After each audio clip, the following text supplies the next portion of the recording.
Now stop beating your gums and sound the attack.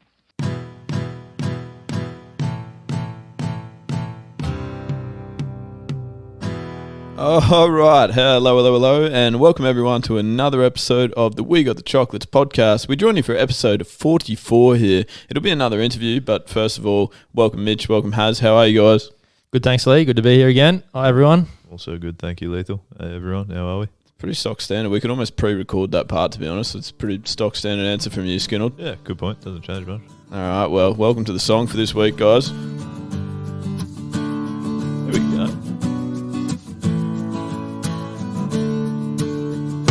Oh, jeez. And we're kicking. Yeah, I could get around that. Skinnell, you've got around every song for the last 4 weeks. No. Probably suits our topic, our guest we've got on today. You're right, Courtney Haz. Hill, I bit of didn't even country do that girl. on purpose, but that's Country brilliant. girl, there's a bit of country tone in that music. So Yeah, well played, Haz. That is brilliant, Haz. You're exactly right, Hazel. I won't let this song play for too long because basically we do have an interview lined up for you this week, and it is going to be none other than a dual professional athlete. Probably the first we've had. I mean, Haz, you cricket and surfing. Does that count? dual wannabe athlete. So. Okay, but this is definitely the first, I would say, dual athlete that we have had, and her name is Courtney Hill. Anderson gets it away to Courtney Hill. Has she got the pace to outstrip the cover? Yes, she has. She ghosts her way through and scores a huge try. Credit for the initial break. Courtney Hill finishes it off. We were waiting for a game breaker, and there it was. There you go, bit of hype building there. But basically, guys, as we alluded to, she has played 2 sports. She came from cricket, which I guess is where you originally had the pleasure of meeting her. That's correct. Yeah, 2 of my favourite sports, cricket and then into rugby league. So stoked to talk to her today. And yeah, I do have a few contacts that I know that are good friends with hers, so there might be a few stitch-ups in there, so look forward to those ones. Outstanding. And it's just a great story, really, like the fact that she went from cricket, probably without the intention. I mean, she was going over there and actually cricket coaching, and then the way that she's transformed into being a very, very good rugby league player, as you will hear about, is quite impressive.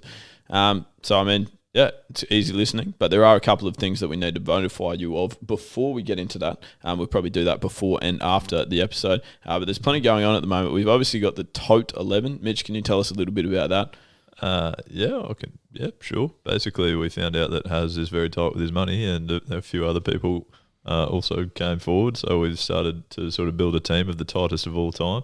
That's right. So we've had a few nominations coming in on our website. You can drop a little audio recording to stitch up any of your mates, so please do that and continue to fill the team. Outstanding. The other thing that we've actually had just as a showcase of Haz's tightness, Haz, can you tell us what you had for dinner this evening? Look, I was in a bit of a rush. I was actually going to buy dinner, but you guys weren't going to be home on time, so I raced home, looked in the fridge, see what was there, and ended up having half a steak, a chicken leg, and 8 pikelets with strawberry jam on them. So 8 pikelets with strawberry jam. That is perfect. Haz, the only thing that probably would have washed that down slightly better is obviously a alchemy cordial smoothie. I think would have gone quite well with that. Yeah, you're right. You know, I probably would have, but I reckon I'd run out of most of my alchemy products. That's how much you've been using them. I've used so much of them, so we're having a similar I'll need issue to go over here. and buy a few myself or convince Malcolm to give me a couple. Absolutely. Guys, and the other notice that, Mitch, I probably should have actually gone to you for because it's more your area of expertise, is we do still have some merchandise available. We do, yeah. We've been selling out of a few things reasonably well, which is exciting. Hoodies, Cold Snap helped us. Yeah, mainly the hoodies have been going pretty quickly, so that's nice. But yeah, there's a few left, so jump on. There's plenty of t-shirts left, so feel free to get into those if you wouldn't mind. Absolutely. Yeah, most certainly. That's perfect. And guys, I guess obviously it is a pre-recorded episode. Courtney usually lives in England. She was back in Australia and probably still is back in Australia, but certainly we thought that it was best to catch up with her right at this time because, as you'll hear, coronavirus pandemic, I guess, is keeping everyone stuck inside. She needed something to do, so she was kind enough to have a chat to us. No one else has anything to say, obviously, so let's dive into it, I reckon. This is how it goes.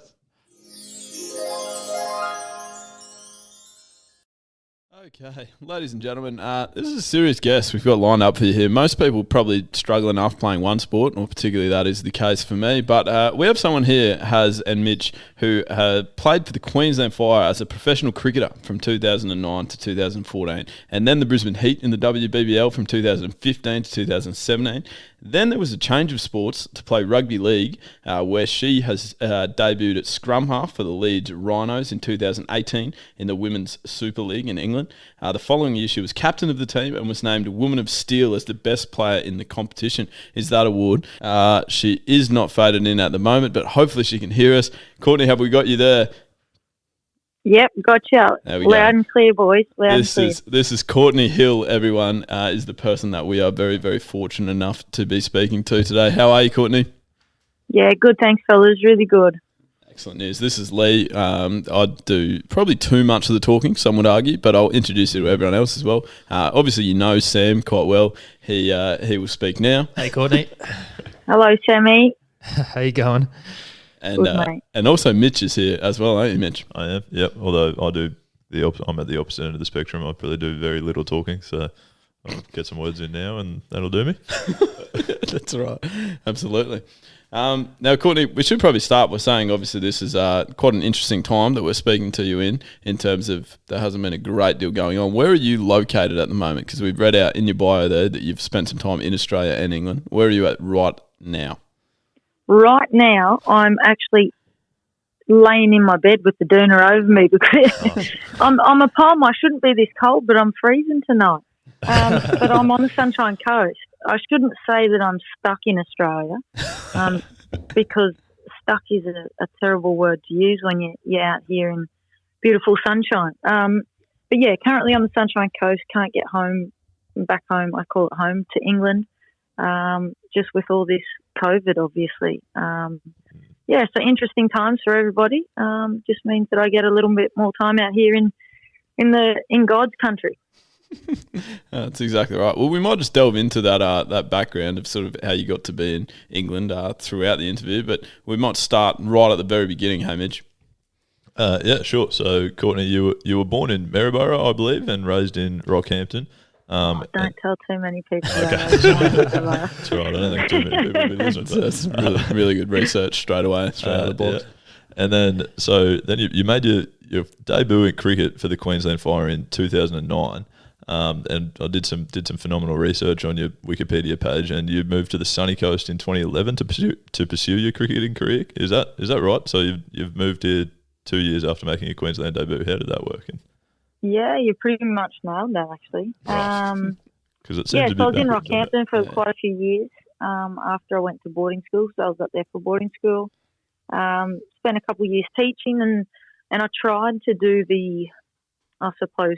fly in, fly out from Rockhampton every weekend, across WNCL matches and a few club games. And it was tough. Like, it's tough enough as holding down a full-time job and then trying to be an athlete on top of it, but with the additional flights and stuff. I guess came a time where I had to, to delve into it that bit more and really fully commit to the squad and what have you. So, I wasn't real keen on coming to Brisbane, if I'm honest. I'm a bit of a bush kid at heart. So I said, look, I'll come a bit closer. I'll come to the sunny coast and I'll just travel down. So bush kid didn't want to do the big smoke. Yeah, right. And look, to be honest, it was probably the best decision I made. I love the Sunshine Coast. Who can really complain with it up here? So, yeah, that's very fair. That's sort of how it all started. Yeah, no, very fair. And then, so you've obviously lived in the Sunshine Coast, and then moved over to England as well. Where have you been living over there? Like, do you still consider yourself a bush kid, or have you, it's not too much bush in England? I think a bush kid's always a bush kid. Really. Okay. You can tell in my accent, can't you? I certainly haven't picked up an English proper accent. No, there's no twang at all. Thank God. But yeah, I've found myself in the north of England, up in Leeds. Absolutely love it there. Apart from the weather, everything else is absolutely fantastic. So there's a few. It's been a pretty cool journey over there. There's a few guys in the Queensland Bulls, the male team there, who are probably fake country. They call themselves country, but they're really not. But I can definitely tell you are. So that's good. I know people, even Aussies, say to me, "What's your accent?" And I say, "Oh, don't worry about it. I'm just from the bush. It's fine." But how do you go about pushing your case for selection if you live in regional Queensland? And what about the training? Do you have to Skype in a Zoom call for training? For my rugby back in Leeds. Well, We're more leaning towards the cricket early on, like when you the live, cricket. Yeah. Sorry. Well, obviously, geez, we're talking a while back then. Zoom wasn't around then. Look, I mean, cricket-wise, when I was at boarding school, I suppose I played underage and what have you. And during that time, we were blessed with some really good regional cricket managers at the time who looked after me, you know, in central Queensland area, which, geez, forever grateful for those guys. And I suppose it was sort of tapping into them as sort of, you know, remote coaches.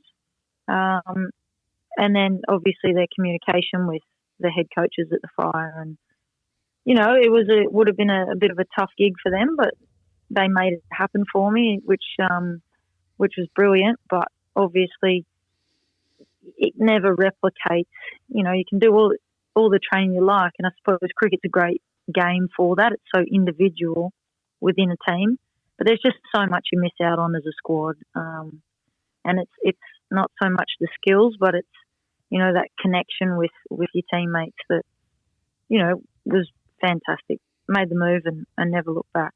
Yeah, absolutely. That's fair. And I've talked to a few of your former teammates there with the Queensland Fire and Brisbane Heat, and tried to ask them what I could ask you about from highlights from your career. And the one that came up was, we've been asked to, you know, get you to talk about the confetti at the Wacker on the day you were playing for Queensland when they won their first T20 title. Oh, look. All I wanted was confetti, and geez, it was Queensland's first ever, you know, women's first ever title. And they did this big presentation with no confetti, so they can stick the trophy. I just wanted some confetti. So at the end of the night, I think, you know, the fellas played after us. They got all the confetti, so we stole pockets and pockets full of that. So which I actually still have a piece in my wallet today. So a pretty special moment.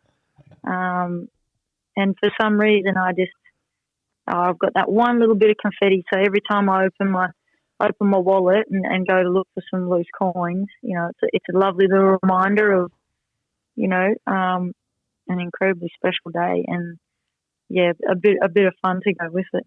I could tell you some more stories, but I won't. I won't throw Gemma Barsby in the deep end there. Oh, geez. We've already had her on the podcast too. She didn't mention herself as sort of a sidekick for any sort of confetti stealing. No, she wasn't a confetti stealer, but I tell you what, she had a few beverages that evening, old Gemma. She enjoyed that win. That's fantastic. I've actually done the confetti stealing from the Taylor Swift concert as well. I've still got one of those pieces in my wallet. I'm sure that was just as Lord, memorable have of we a just moment. got a self-confessed male Taylor Swift addict? Yeah, I've gone a little bit off her recently, like with the sort of last couple of albums. But prior to that, I was pretty dedicated listener for a while. So speak now to her. I've still got that confetti somewhere. Very proud of you, Leighthal. Yeah. So did you also? Look, we're all a little closet Taylor Swift. Yeah, that's right. Just very catchy tunes. Did you take any confetti from your grand final win over in England then when you were playing rugby? I know we're going to probably talk about it later, but things are on the topic. Do you have confetti in your wallet from the wins over there as well?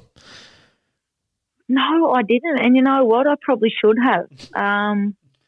Just to add to the little bits of memorabilia I've got in confetti, but no, I didn't. I wish you could just go back, but never mind. Well, your wallet would be too full by the end of your life. That's right. Yeah, exactly. Full of confetti. I prefer it was full of money, but anyway. It might be hard to distinguish between the different types of confetti too. Would there be ways of telling them apart? Yeah. I don't know if that would be Hopefully challenging. colours.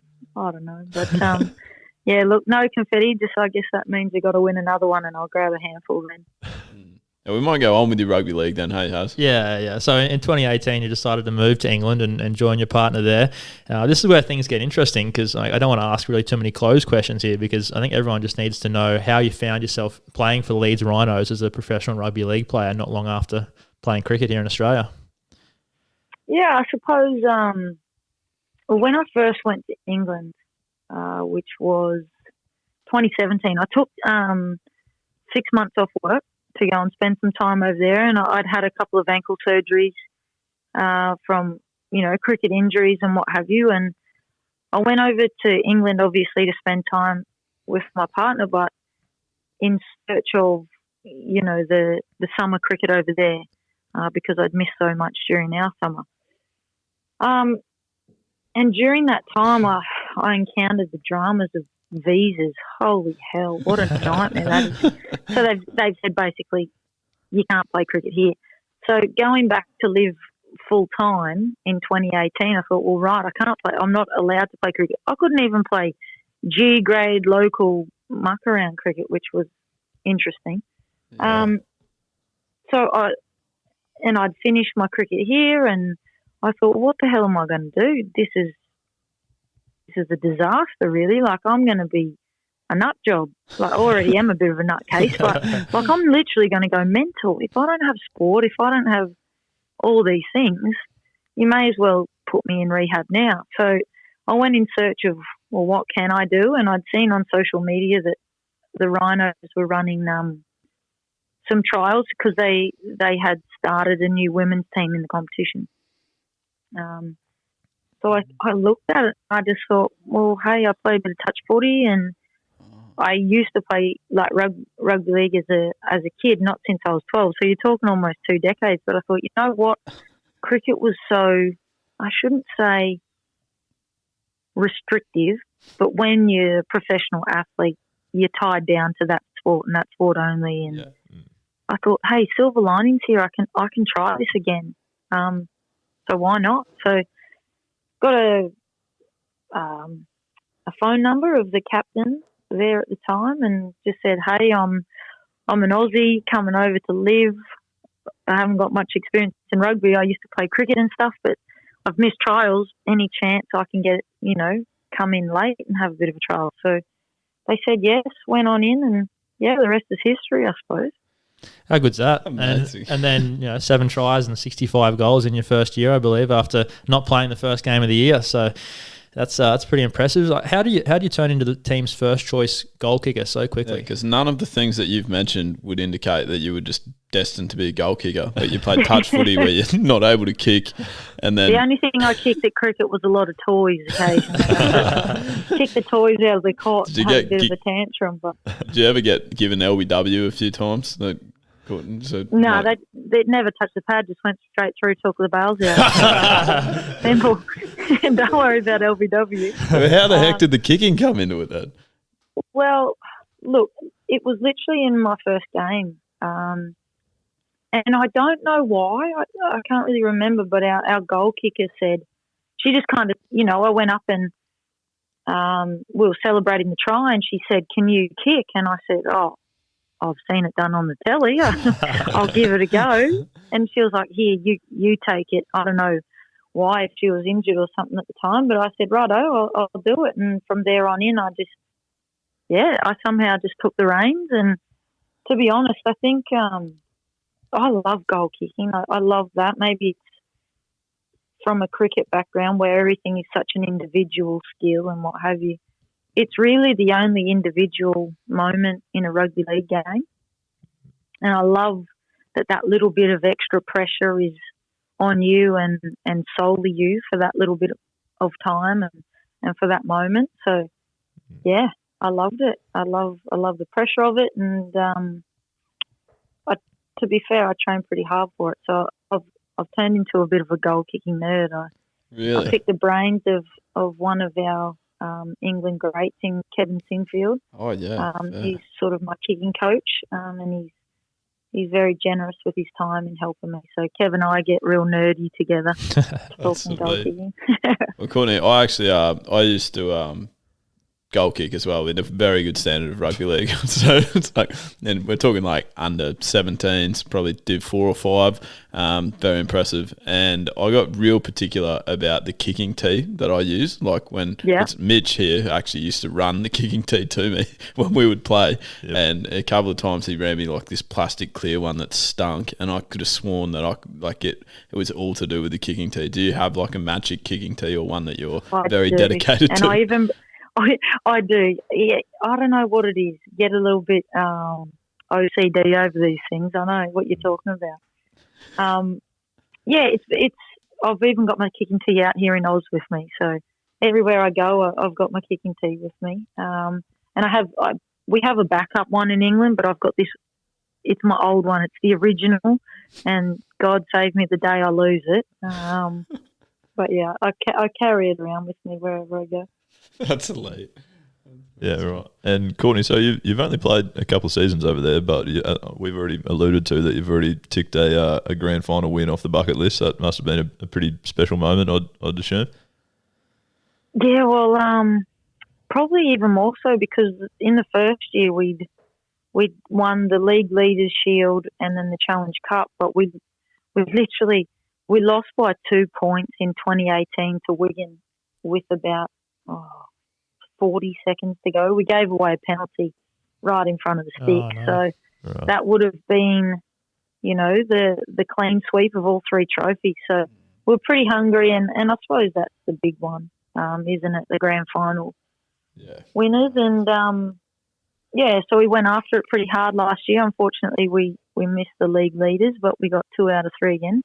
Here's hoping, this year was meant to be, we were chasing the treble this year, but unfortunately, COVID's won all of them at the minute. So we'll just have to wait, buy our time, and try and get another grand final win. But they're very special, aren't they? I don't think it matters. Like you were saying before, under 17s, Div 4. It doesn't matter. It doesn't matter whether you're playing, NRL. If you're playing Div 4, a grand final win is a grand final win. Yeah, that's true. And it's extremely special, and nobody gives a rat's what division it is, as long as you're holding a shield. No, that's exactly right. And if you go out afterwards, like when I've been fortunate enough to win premierships, if you go out afterwards and you're wearing a medallion, no one actually even checks what it was from. They wouldn't have a clue if you suck. They're just like, oh sweet, they won grand finals. That's awesome. Maybe that's what we need to do once this COVID's all done. Sort of scatter through our childhood trophy boxes and just put medals on and go celebrate. Yeah, that's right. Exactly. People appreciate it. It gets them up and about, I reckon. Yeah, exactly. That might be a plan, fellas. So, Courtney, when was this season? When was that meant to go? That for if you were obviously able to get back to the UK before the global pandemic, what was the plan for the season? How long is it meant to go for? It was going to start in April, I understand. Yeah, end of March. So the last weekend in March it was meant to start, the 29th. That's been and gone. Yep. And we sort of, we play through the summer over there. If it was winter, I just simply wouldn't play. Too cold for me. Yep, absolutely. You'd have to get a puffer jacket and paint a number 7 on the back because I'd struggle. Hey, I'm a Queenslander. So, yeah, we play a summer comp, so that runs from sort of end of March through to mid-October. So unfortunately at the minute as it stands, the RFL and the Super League over there are putting plan B, C, D together and what they may look like. But obviously it's similar to here where government are controlling everything, and unfortunately contact sport, it's probably a little bit of a way behind, and particularly the women's game. Our men's NRL are leading the way here, which is amazing. Mm-hmm. But they're full-time athletes where they can quarantine and go into lockdown camps, etc. Yeah, that's right. There is no way that could happen in the women's game when it's not fully professional. Yeah, fair. So who knows? I'm still training as if I'm going back to play, and I'd be ready to go. Apart from the contact and what have you, ready to roll as soon as I can get on a flight and the competition starts. But hey, I don't know. I'm not going to hold my breath. There's bigger things at play at the minute, I suppose. Yeah, well, fair. That's true. Yeah, very fair. And if the English season doesn't, get up and running or doesn't interfere with the Australian comp, would you consider playing in the Australian competition if that does happen at any time soon? Well, yeah, I suppose after my stint with the Roosters with the Nines early in the year, it was an amazing experience, a fantastic club. Can't speak highly enough of them, hey. But obviously now the NRLW is not going to go ahead. So as much as I was, looking forward to a potential opportunity with that, it's just not going to happen. And then next year, who knows? I don't even know. Like, I hope to play next year. I was even thinking this year could be my last, but now COVID struck. I'm thinking, hell no, I'm going again. Yeah. Can't finish on that, can you? No, definitely not. No. How'd you go in that? I've got to keep chasing it. Yeah, fair. How'd you go in that the Nines format that you spoke about? How was it? Yeah, it was certainly fast. It was over in the blink of an eye. I thoroughly enjoyed it. I suppose it's a bit more touch footy like. So you would have been in your element. It was good fun. Didn't get a lot of touches on the ball and time on the pitch, but I guess that's being a new kid in a new team and what have you. But look, the girls are brilliant. Obviously, in their previous premierships, they haven't done as well as they hoped, but ultimately on that second day, who did we beat? The Dragons, who went on to win it. So, some really good signs for the Roosters moving forward, I hope. Yeah, and something that probably seems a bit personal, but it's actually public knowledge because it's on your Brisbane Heat profile. It's still accessible online today, is that you're a star karaoke singer. Is that right? I wouldn't say star. Definitely not star.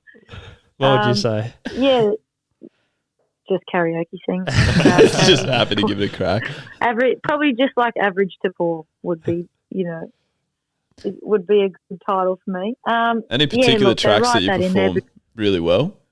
Oh, like something like this? Proud Mary. I'd have to go to the Tina Turner, Proud Mary. Who have you been talking to? No, we. I don't know. I'm always singing on the pitch, off the pitch, wherever. And I think it just turned into, before we'd go out to play, we'd have a bit of a sing-along. Gracie Harris loved it. And then we'd bring out the old classics like that one there or Proud Mary. Just heaps of rubbish. Kept us entertained. People like Gracie Harris and I have very short, attention span, so you got to keep us involved. Yeah, I don't have a button for Proud Mary. I'm sorry. I couldn't. The only other one I had that apparently I would have sung if it was Proud Mary too. I would have sung it. Apparently you give this one. I'll kill her. Apparently you've got this one in your arsenal as well. You stupid cat. What a great song. I know who you've been talking to. You've been talking to Delissa Kimmins, and don't let her fool you. She knows every word as well. So, you have actually got that one spot on. Wow, that's impressive. That's You're probably the first person that's actually today. We better wish DK a happy birthday today. Is it really? Yeah. One today, the big girl. I saw it was. Yeah. Oh dear. Yeah. Happy birthday. DK should be at home listening. Obviously, this is just going to get this 3 weeks later. It'll be a belated birthday for her when it comes out in another week. But yeah, that's fine. Apparently you did mention it that you've been known to sing during an over while bowling in a match between balls. Like how does that come about in the cricket field? Well, look, I don't know when it was, but I sort of went through a period where I was bowling brilliantly in the nets, and then I'd go out into the middle on game day and what have you, and just royally stuff it up. And it got to a point where I was like, on a Tuesday, Thursday, Saturday, when I'm at training, it's fantastic. How do I stuff it up so bad out here? So my coach at the time, Andy Richards, said, Corka, I want you to see a sports psych. And Sammy, I don't know if you ever ran into Phil Jauncey. Yeah, Was plenty he of before- times. Yes. Yeah, okay. So, Phil, my absolute saviour, an interesting man, but just made sense to me. And it sort of came about where we were talking about, well, what things are you doing at training? Well, you know, I take the piss out of people, I tell jokes, I run about, I sing. You know, he was saying, what do you do between balls? And all these things I was doing. And he said, well, what are you doing out on the pitch? And I said, oh, I bowl and I talk to Jacko about fields and da-da-da. He said, so you're not running about, you're not taking the piss out of anybody, you're not playing jokes and you're not singing. And I said, no. So he said, well, basically you've turned your computer off. So I went, fine. Are you telling me I can sing? He said, absolutely. So it was kind of a way to relax me regardless of, you know, what happened the previous ball or whatever, and allowed me to, I suppose, switch on, switch off, because as we know, cricket can be a pretty long, dull, boring game at times. Yeah, true. Yeah, so I used to sing, which the batters used to find interesting.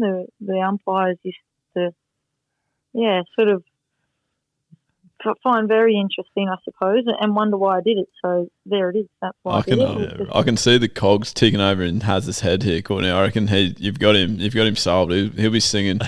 He'll be singing when he's walking out to bat next year. Absolutely. Well, I don't sing, but I definitely literally out loud. I have a tune that's in my head. I always try and sing a song in my head between balls in the cricket field, and it seems to relax me and Don't switch do it in me your off. head. No, get it out loud, Haz. We've heard your vocals on this podcast. You can sing. The people want it. Haz, have you got a particular tune or just anything that pops Especially in with that day? Stump Mike now. Hey, you never know where this post-cricket career could go. That's exactly right. You'd literally be on Australian Idol. Well, that show stopped 12 years ago, but what's the next singing what's a singing show now?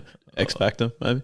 Yeah, maybe. I definitely don't have that. Someone will pick you up, Haz, honestly. You've got the confidence. I think it's the way forward for you. If not, Sammy, we'll just go do karaoke duet together. That'll be fine. Yeah, I'm keen. Let's do it. Yeah, I want to see you doing that Tommy Cat one. Good old John Williamson.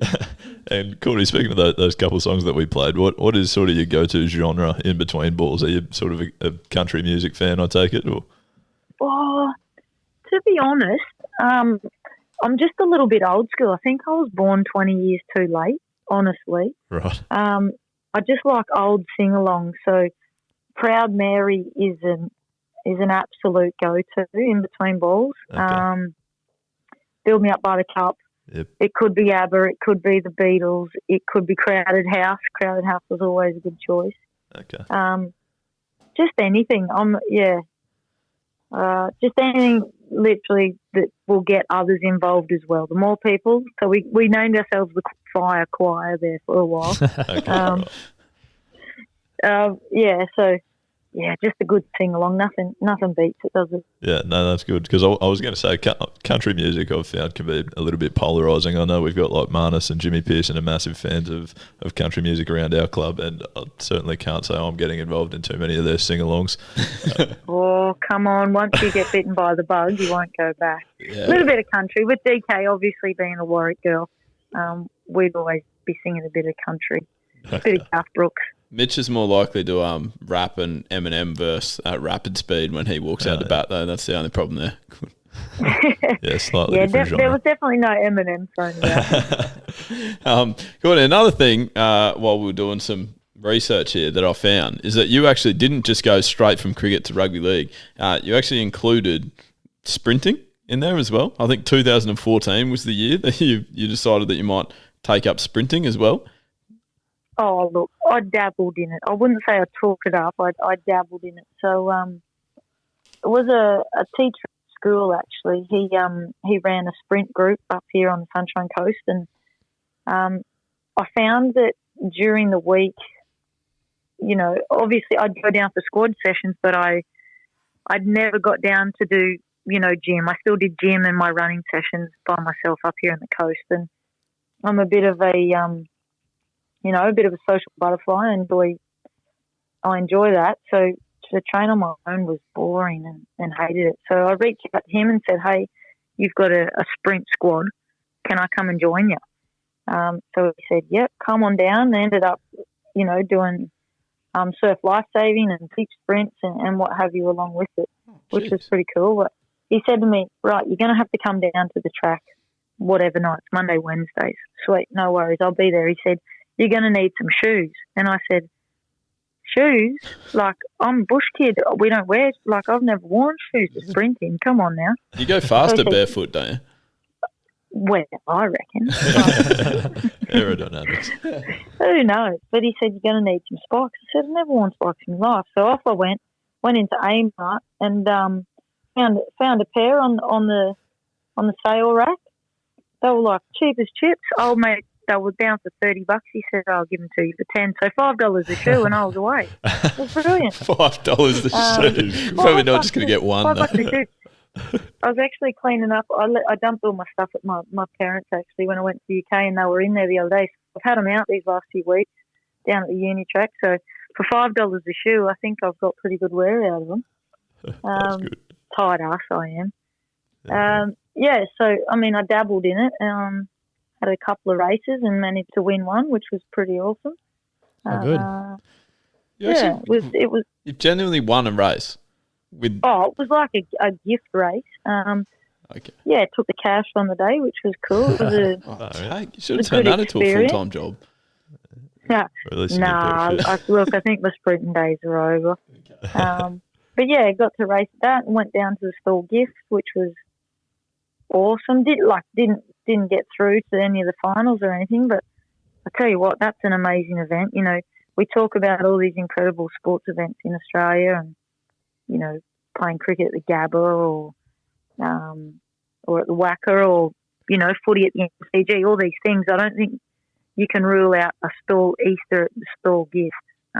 Really, that was awesome. Well, Haz has been telling us, well, we've heard a lot how fast he is, that he's the most rapid person in the Queensland cricket squad. I don't think I've told you that. I think you've seen me on the cricket field. But no, he tells me because like his GPS, he'll come up with his GPS data and go, oh, my average top speed, blah, blah, blah, blah, blah. So I've got all this data to go off. But I reckon we just got to, I want to see you in an actual race, Haz. I reckon we're sending you to that. Let's just have an out-and-out race. Yeah.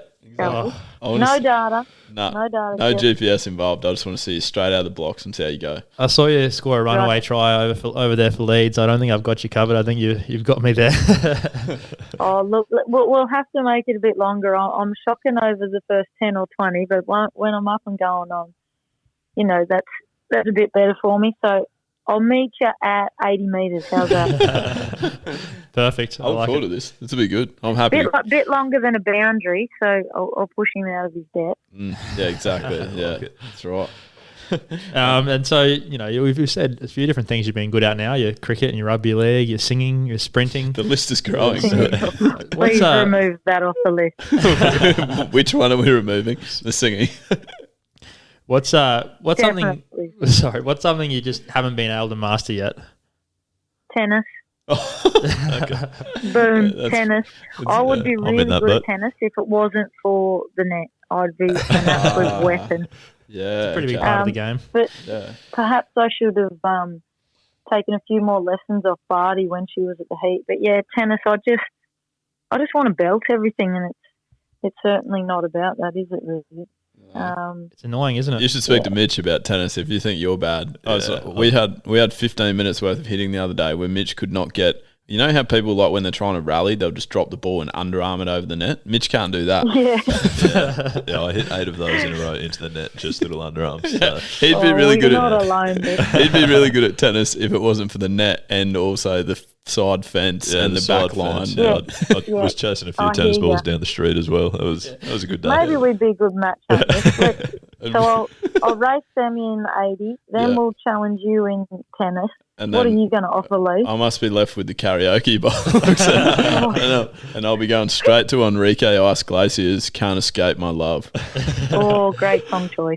It's probably a good chance now. You alluded to it before, but to bring up your batting stats in the WBBL. So, don't. So is this what you actually were expecting her to say? Well, I was expecting her to say batting maybe, but we'll go with tennis. But the stats read 5 innings, a high score of 2, an average of 1, and you scored 4 runs off 11 balls faced. So, and a teammate of yours said that your batting technique would fit in well with a stick cricket game. It's just the same team, mate. Stick cricket. Who has stitched me up there? Honestly, I was pigeonholed all my life. I was pigeonholed. Nah, look, like I said before, I was never a chance of LBW when it hit nothing, just went straight through me. You got a couple of runs there anyway. A bit like an Indian curry, really. But never mind. They were the days. That's not my job. That's what I keep telling them. It wasn't my job. My job is this. You guys deal with that. Yeah, fair enough. Yeah. I know a lot of the bowlers in my team certainly complain that the batsmen don't do their job, and they end up having to do that as well. That's a classic complaint. Yeah. But you did we're the hardest working of the cricketers, then we're expected to go out under the most pressure and win them games. This is the most ridiculous thing I've ever heard. Hey, you said you like the pressure and kicking goals, I actually, to be honest, I actually love batting now. And if I could rewind, I'd actually take it a little more seriously a lot earlier. Any chance I get, I'm hitting cricket balls now. Coaching over in England, at the end of the session, I'm always saying to the girls, right, swing me down a bucket of balls, or coaching Lauren at the minute. It's our rule that if I'm going to throw 100 balls, I need to get some in return. So never mind. I'm not retired. Maybe I'll bring the bat out again one day. Courtney, who are you? I'm just going to understand that. Are you actually coaching like properly in England, or just? Yeah. So that's what I do for work. Obviously not at the minute with no cricket on, but yeah, when I moved to England, I thought, well, if I can't play, let's coach. So you're not allowed to play at all, but you definitely were allowed to coach. That's strange as rules, hey? I know. It still confuses me. Never mind. It's nice to give back to the game a little bit and support the youngsters. So I'm loving it, because to be quite honest, I was getting a bit tired of teaching, and I thought, you know what, hey, if I'm going to shift country and shift everything and change everything in my life, well, I may as well change that too. So let's coach. Absolutely. Oh, that's awesome. You did have another handy skill on the cricket field, which was annoying the opposition by whistling. Oh, of course I did. Yeah. In between singing. Yeah, look, I think between Gemma Barsby and myself, we were probably together the most annoying people on the domestic scene for quite a long period there, actually. And Gemma and I think we used to take a fair bit of pride in it, actually. Wore it like a badge of honour, really.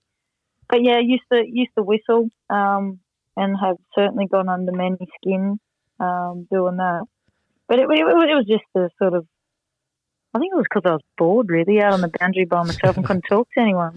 Maybe they did that for a reason, I don't know. But they weren't going to escape me, that's for sure. So these whistling and singing skills, do they transfer across to rugby league, or did you not get as much of a chance there? Well, the thing is, I can't whistle because I whistle through my teeth like loud. Oh, the mouth guard. But with the gum shield, I can't. Yeah. No, so it takes away my greatest asset. Greatest asset. So yeah, if I want to do that, I have to take the gum shield out, and there's no time for that. No. And certainly, I do sing occasionally. If I'm taking a goal kick or something. So apart from that, don't have time. I'm too busy blowing hard. Yeah. Do you kick with your gum shield? I've never called it a gum shield. Do you kick with your mouth guard? Sorry, what am I even talking? Okay, so I don't have an accent, but I'm talking like these. Is that what they call them? Gum shields? Yeah, gum shield. Oh, jeez. Gum shield. Sorry, I've never heard that before. I just slapped myself now. It's a mouth guard. It felt really weird saying that. I didn't really know what I was even describing. But does your mouth guard stay in when you kick for goal? Because I always tuck it in. No, I've got to take it out. Yeah, take it out. Yeah. It's I don't know. You know how I suppose everyone's got their own little routine, but it's definitely got to come out. Get rid of it. Give me a chance to have a bit of a drink, and off we go. Bang. Love it. Yeah. Something else I'm sure you don't regret is conning your Brisbane Heat teammates into dressing up and filming a dance to the Heat is On song. Apparently you're pretty good at convincing people to do weird things. I have this special power where I can just make people do dumb... Can I swear on here? Yeah. I don't know. Yeah, you can. You'll beep it out. Dumb shit. I make people do dumb shit all the time. I convince them somehow. I don't know how. But yeah, it was, what was it, New Year's Eve, actually, down in Hobart. And we decided we'd have a Mexican night, and then it turned into, right, everyone has to arrive and have mustaches and hats and made What's a stupid mustache? videos. Moustache. Is that a moustache? Moustache. Oh, I've got one of those. Moustache. Not a good one. And a gum shield. And a gum shield. But, yeah, look, I made them all do some silly things in my time. Can I ask you this? You've spoken to Delissa, I know that much. Who else have you spoken to? Because I could throw them in the deep end here. Well, there's only one of us that's spoken to anyone. So I hate to point fingers around here, but I think you know exactly who that might be. Come on, Sammy, who else have you? It was mostly just DK. I spoke briefly to Kirby Short. She gave me a thing or two, and Gemma as well. Oh, Gemma, look at that. Okay, I'm not gonna name names here, but talking about my amazing pals, and you boys wanted some stories tonight. Here's one of my best for you. Absolutely.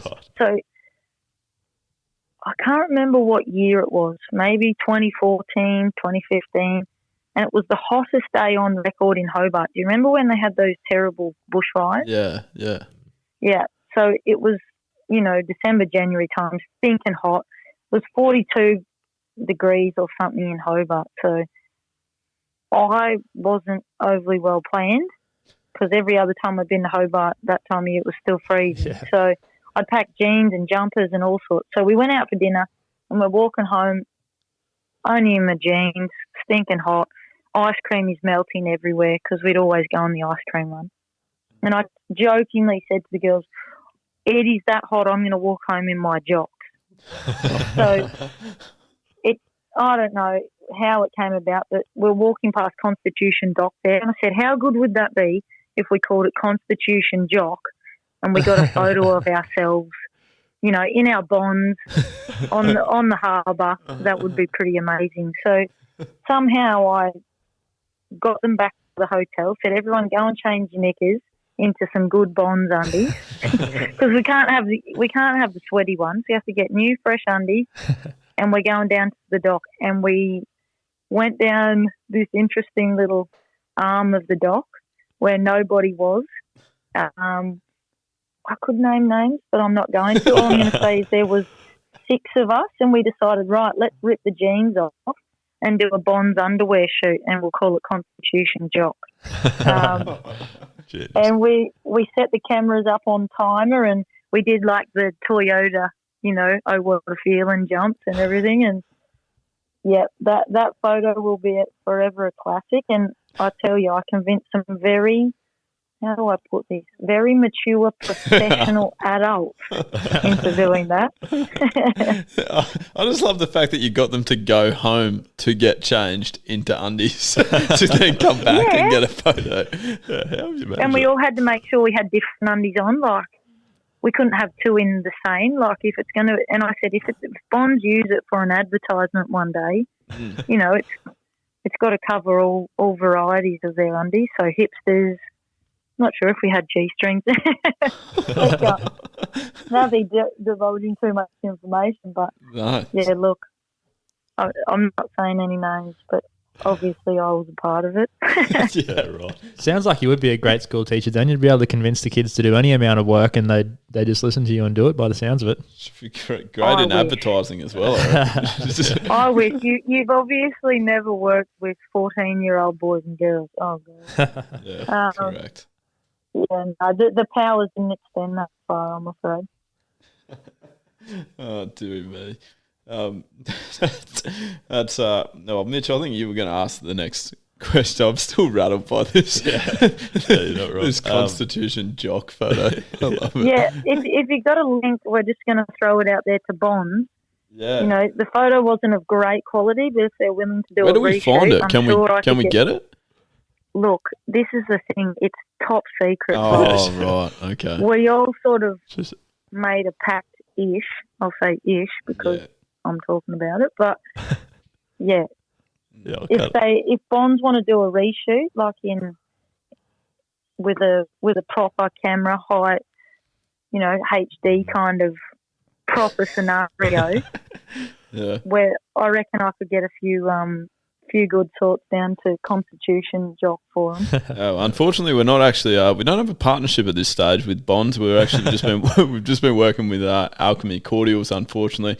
So if you do want any sort of coffee syrups, we can help you out there. Not so much with the underwear yet, but we'll keep working on that. Look, I'm sure we could do something with cordial. I'm pretty sure you could promote them with an underwear shoot as well. I'm sure that they would appreciate it. I can't imagine they complain. No. You could be drinking your Alchemy cordials at the same time as, being at the Constitution Jock. Constitution Jock featuring Alchemy. It's pretty much runs itself. Great promotion. But by the sounds of it, I think if anyone could talk Bonds into a photo shoot, it would be you. So yeah, that's all right. Well, I'm going to put it out to the universe anyway. So you can come back to me, Bonds. Yeah, see what happens. Does Pat Rafter still working for Bonds? We get him on the podcast and put it to him. Actually, he could be. Yeah, maybe. Leave that with us. Very confident we can sort it out. Yeah. And Courtney, I wanted to ask about your nickname because I think we tend to ask most guests if they've got any good nicknames for us and sort of the story behind them. And you, at least in cricketing circles, you go by Corka. Is that right? Can you tell us where that came from?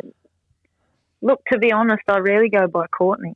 Okay. Everybody, like family, friends, etc., is just Corka. And my younger sister just couldn't pronounce Courtney as a kid and came up with Corka, and it's kind of just stuck.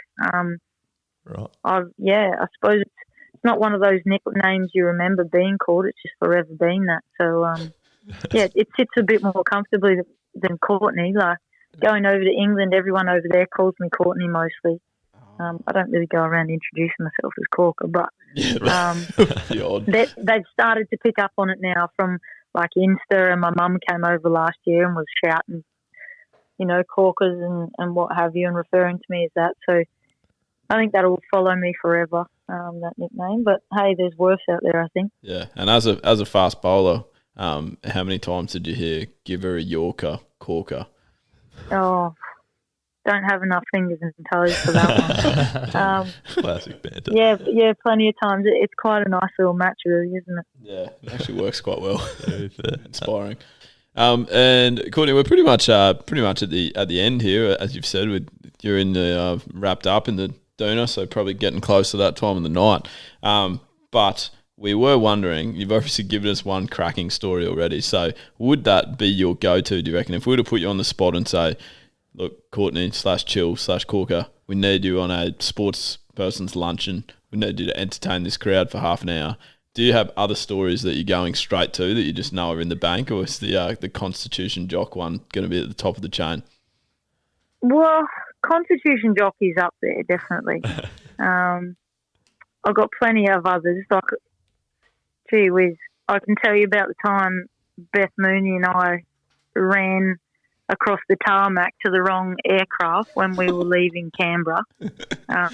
That was an interesting one. We got so flustered and they called us over the loudspeaker.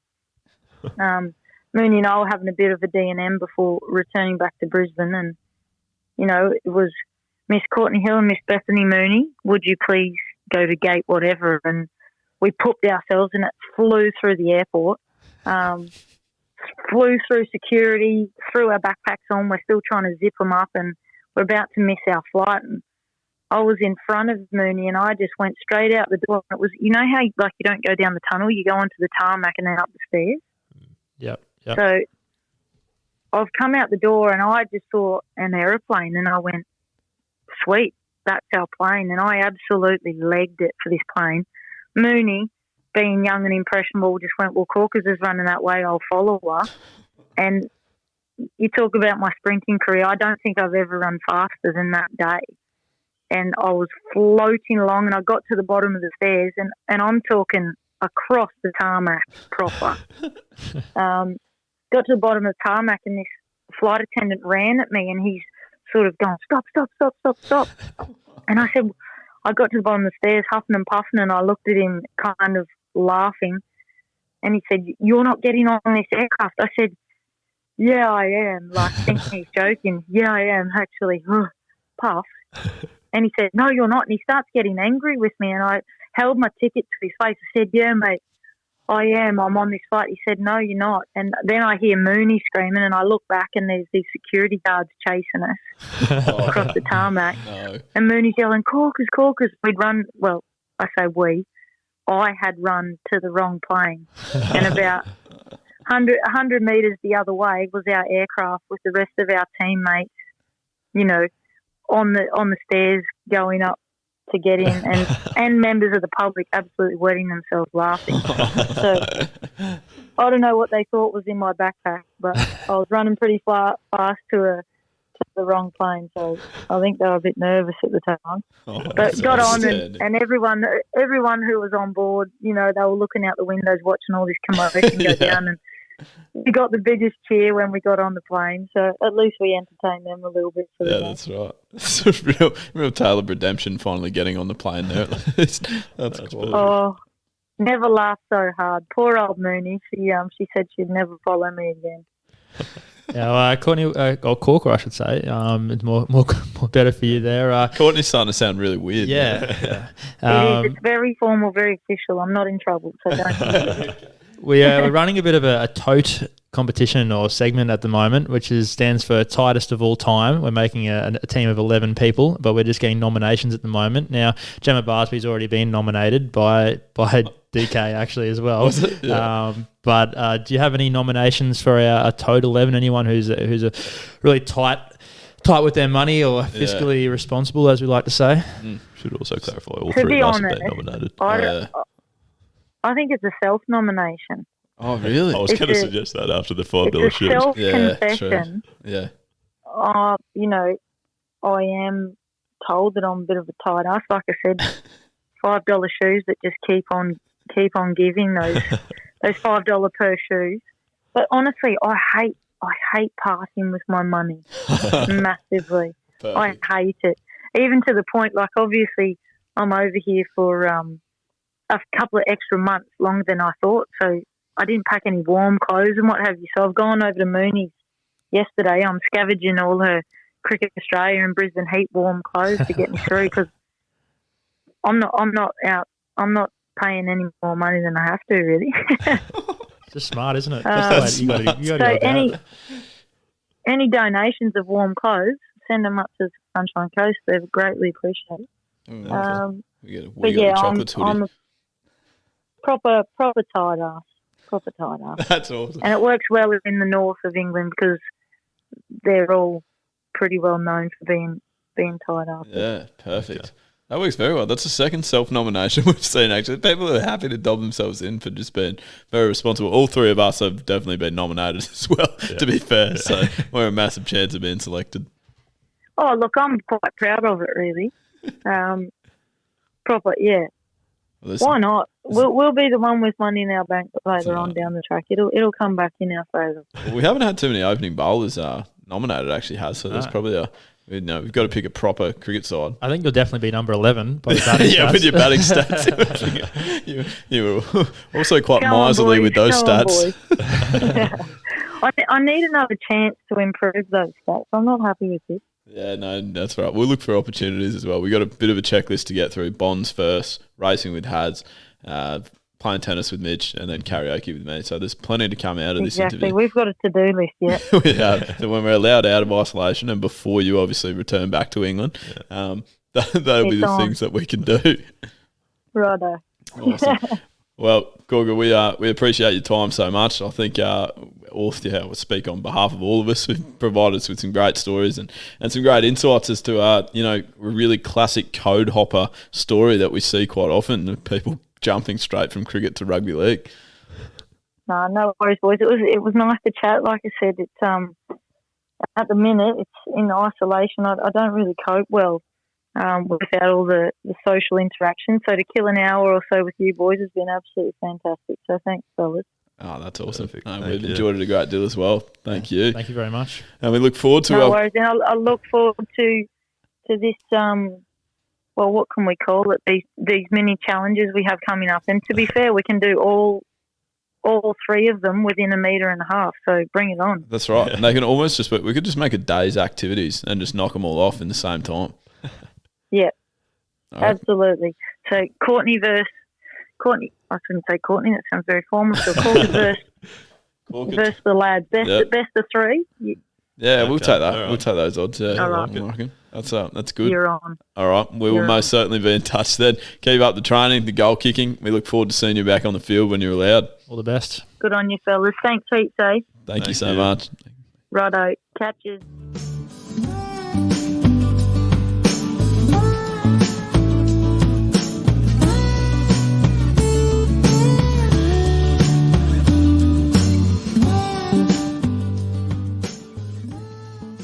Welcome back, guys. That was our chat with Courtney Hill. Fantastic chat, fantastic athlete, you would say, and certainly a fantastically entertaining person to speak to as well, which really helped. Digging this song as well. This has been a real, probably not the MVP, but it's certainly contributed to me getting my first votes, you'd have to say. Yeah, well, I don't know about that, but it is one good You thing. wouldn't have to say. Definitely not. But yeah, Courtney was great to talk to. Great chick. And I think we probably started a bit too serious with the way we were talking to her because she did have that laid-back attitude there, and probably should have called her Corka a bit more often instead of Courtney, but made her feel a bit more welcome. Didn't roll off the tongue, Courtney. She didn't seem to appreciate it as much, but Corka, what a name. Outstanding. Also, we've probably all got ourselves into a little bit of strife in terms of the challenges that we need to do against her in the coming months before she goes home. Yeah, I'm in massive strife. What are you doing? I'm not playing tennis. You're playing tennis, yeah. Which I can't do. We got some work to do. We got some work to do, that's for sure. We certainly do. Guys, we thank you so much for listening. There's a variety of ways that you can get in touch with us, but we might start by saying wherever you choose to listen to your podcast, we'd love to hear from you there. And Haz, you have a bit of an idea running at the moment that you'd like to give some information on? Yeah, so we'll go through all of our platforms where you can listen, and wherever you listen, make sure you give us a review and a rating. A 5-star rating would be great, thank you. And all of the best comments and reviews that go with a 5-star rating, we will be reading out on the next podcast episode. So get your banter in there, spray us a bit. Give us a 5-star review and that's right. We actually had a very good one that we'll read out next time too. That's been fantastic. Obviously, another reminder that the total 11 nominations you can get in on the website. I just had a great one there that involved a Grease outfit, as in John Travolta, Olivia Newton-John type of Grease,